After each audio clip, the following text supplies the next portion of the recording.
2007년 한미 FTA 협상과 미국산 쇠고기 수입 논란을 모두 기억할 것이다. 당시 전 국민이 불합리한 공포에 사로잡혔고 언론은 허위 선동으로 나라 전체를 혼란에 빠뜨렸다.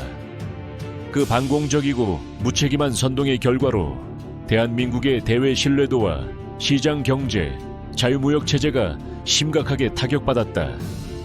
그런데 15년이 지난 지금 한미 FTA는 한국 경제 성장의 견인차가 됐고 사실상 아무런 재앙도 일어나지 않았다. 이쯤 되면 그 시절 망국론을 앞장서 조장한 민주당과 좌파 언론, 각종 시민단체는 국민 앞에 사과해야 한다. 2025년 한미 관세 협상 결과는 명백한 후퇴다.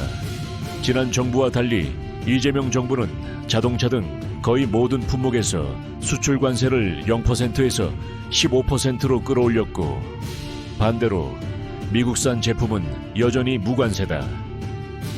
산업 경쟁력, 경제 이익 모두 미국에 내주고 우리만 손해보는 완전한 굴욕 외교다.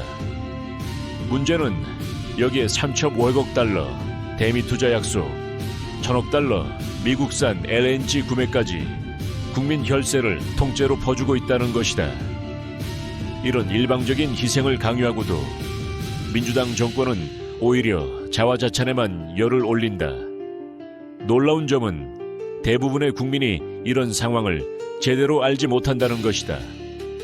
최근 여론조사에서 63.9%가 오히려 협상을 잘했다고 평했다. 이는 좌파 언론이 앞장서서 왜곡된 보도 프레임으로 진실을 흐리고 있기 때문이다.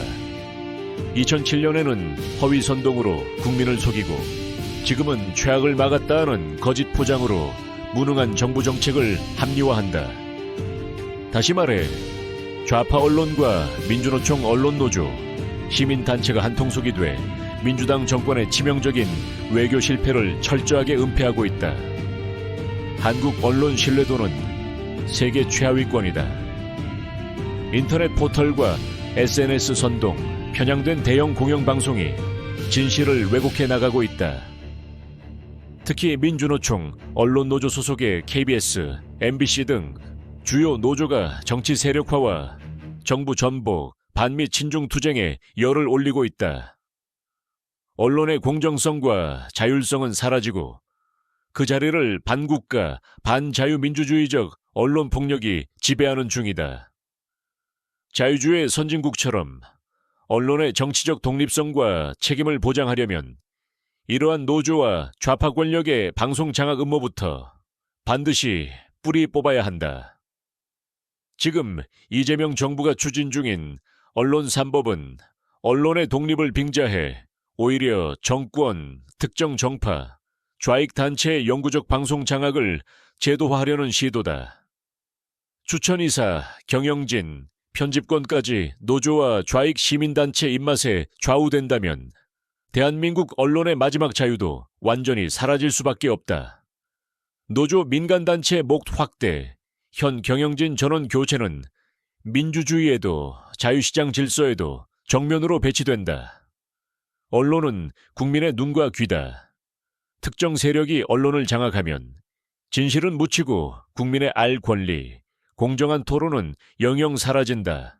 정녕 이대로 대한민국의 공정과 자유, 정의를 내어줄 것인가? 국민 모두가 깨어서 좌익 언론, 반국가 노조, 민주당 정권의 선전선동에서 벗어나야 한다. 가장 빠르고 정의로운 소식 저스티스 인포. 꼭 구독과 좋아요를 눌러주세요.